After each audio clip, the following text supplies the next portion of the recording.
Hi, leaders, and welcome to the Don't Lead Alone podcast. In today's episode, we are discussing virtual organizations. In some ways, we've had hybrid organizations for some time now. Websites, social media, online registration, CRMs, da da da da da. A lot of you may have already been doing webinars before COVID hit. These are all virtual platforms that we have been leveraging to build agency awareness and outreach. COVID is here, and it is here this winter. It is going to be worse than it was before. And if you are a small nonprofit, if you are a leader who is trying to not lead alone, I'm urging you now to prepare. You have to prepare now more than ever.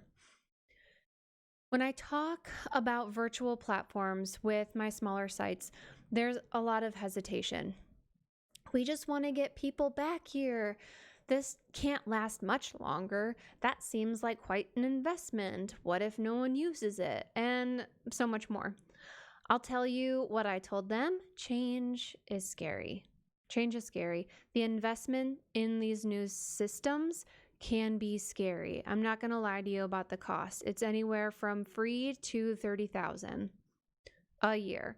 But COVID is here to stay, and the latest research shows that you can have it multiple times, that there is such a thing as long COVID, and the reality of vaccination being effective in the near future is slim to none. If you serve a vulnerable population, you have to accept that things are going to be different from here on out, and you need to figure out a long-term plan. I push my clients to consider fluid hybrid models, and this is what I mean. In person is always best, right? There's just something about that touch, the presence, the eye contact of a real human being that cares about you is always best. But during active spread, virtual is safest. There's going to be periods of slow spread, just like the common cold, though there's nothing common about the effects of COVID. There will be periods of intense spread. And during the back and forth of opening and closing your sites, you don't want to jar your clients. You don't want to jar your donors. Prolonged confusion is just going to get us back where we are today. I do reopening coaching. This is kind of an aside, and I strongly urge you to not only have a reopening plan, but also have a closing plan. What exposure level do you close? Do you cancel a set of classes or services? At what point? What are your steps going to be if there is a local outbreak? And what are your steps going to be if you have an on-site positive test? All right, so when it comes to virtual platforms, there's a lot to consider. And with this hybrid model, I really want you to think about how can we use this to keep things going and provide consistency through this back and forth. So there's lots of things to consider. And the first question you're going to hear from me, if we work together, and from any virtual platform salesperson that you talk to, they're going to ask you, what's your use case? What do you plan on using our platform for? What are your goals? Are you trying to advertise, connect? Are you running videos? Are you looking to monetize anything on here? Are you posting things? Is this like a blog? Are you managing volunteers? And the list goes on. There's so many things you can do with all of the million platforms that are out there.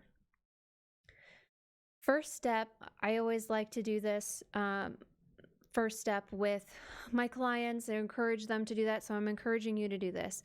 Dream with your team over a lunch or virtual happy hour on what your organization online could look like. Maybe for a food pantry, it's just a couple of things. You need an annual registration, an online order, and a scheduled pickup time.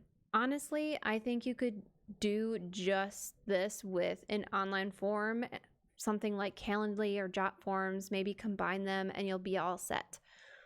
But maybe you want to do everything I mentioned before and more. You want to do news blasts about your programs. You want to run classes. You want to monetize those classes. You want clients to instant message each other or post on your community. Here are some strategies as you are figuring out what you want, things to think about. What are the needs in your staff right now? If you're adding something like a virtual platform, how is this going to increase your staff's capacity? How is it going to make their jobs a little bit easier?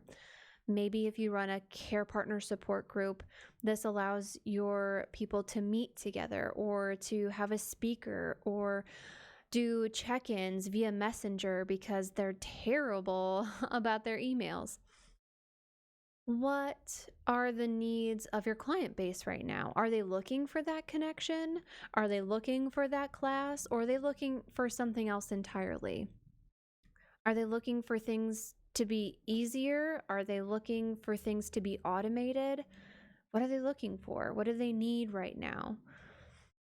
What partnership might your funders want? Virtual platforms, like I said, up to $30,000 a year. That's pretty pricey. It's pretty expensive. So how can our funders help support that?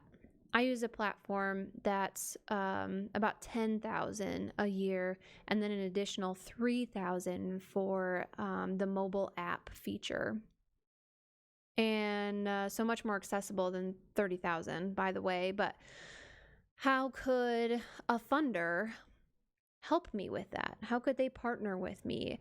How do I want that to look? A lot of times when funders, if we're talking about a foundation, they come into it, they're looking for metrics. They're looking for numbers for impact. Of course, they want social and qualitative things, but they need the quantitative to prove that their investment was worth it. When you're talking about local businesses or people who want to get in front of your clients, are they looking for information? Are they looking for access? What are they looking for? How does that impact what you're trying to do? And this is a really great question. How is what I'm trying to create different or better than social media platforms that already exist? This is a really, really good question. How are we going to be different from something like Facebook? They're the giant in the room, right? Many of the member and community sites that we've looked at do not use algorithms to get you to click on something. There aren't sponsored ads. There aren't political ads. So the election is today, and be thankful when those are gone. They're not trying to push some other post down to push another one up. Algorithms are not on these sites. They are just what you post. They are just what your people post. And even with that, you have the option of making it chronological, your entire site chronological, or making it based on activity. So if you posted something 2 months ago, if someone commented on it, now it's back at the top.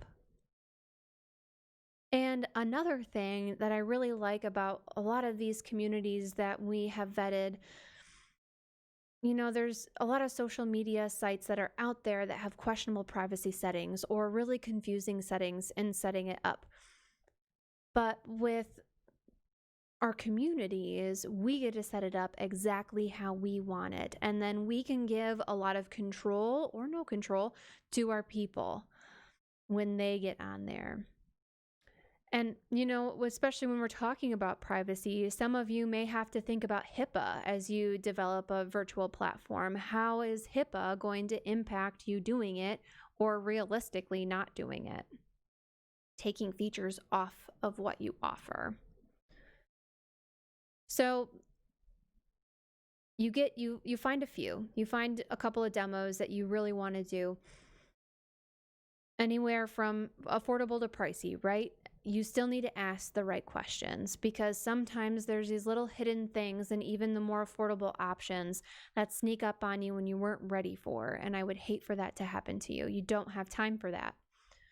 Here are some questions to ask when considering a virtual platform, if it's going to fit your needs or not.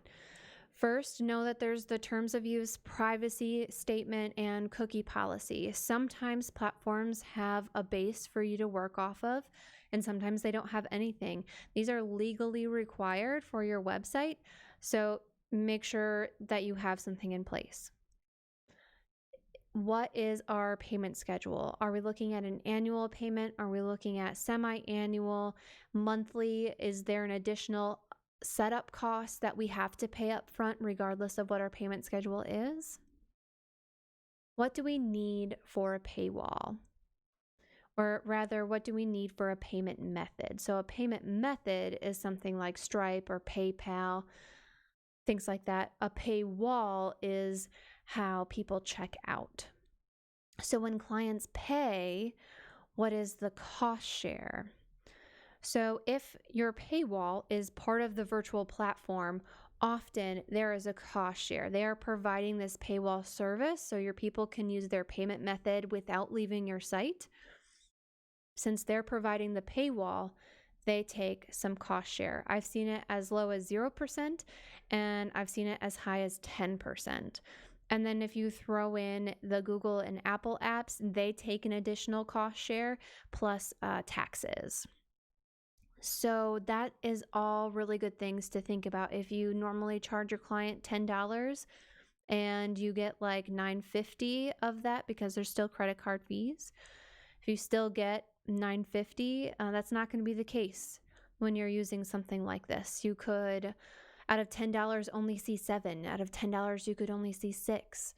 These are good things to know about. Are my people going to understand that is why we're raising the price? Are they going to be able to afford us rising the price?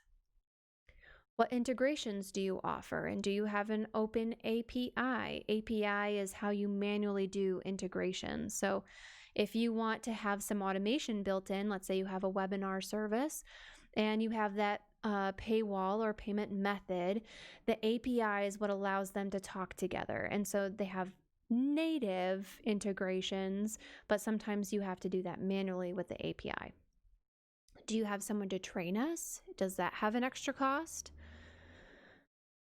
Do we get a discount if we sign for multiple years? Sometimes that's a hard commitment to say, like, I'm going to commit to this group for 3 years. But if it comes at a good discount, and you will know that for the next 3 years, I'm not going to have to change my platforms entirely. I get to just enjoy, adapt, and learn this. That might be worth it to you. Your platform allows me to live stream. Does it save that video for us to download? Your platform offers an app. How long before that app is live? I would plan for at least 3 weeks once they get your information. The developer gods take a while. And what costs are there for adding additional users or admins? Are there any other limits I need to be aware of? That's a lot. It's a lot of questions to ask. It's a lot of things to think about. I didn't say virtual organizations were going to be easy, and I didn't say they were going to be cheap. I did say that you need to think about adding this to your organization. This needs to be part of what you do. Part of what you do has been online for a while, and we're urging you to grow it for the sake of your client base, your services, and your mission. Please strongly consider this. We'd be happy to help you if you need any assistance. We've been looking at virtual platforms for a few months now. We selected one for our members. It's a senior center professional development site. We have also been looking at virtual senior center platforms for some of our clients. As you know, senior centers offer a variety of programs and services, and so finding something that can be as flexible as they are has been difficult. We narrowed in on a couple of different options, and so we'd be happy to talk you through those as well. Reach out to us at info@coverpage.com and we'll get you going. That's info@coverpage, KOVIRPAGE.com. We'll talk to you later.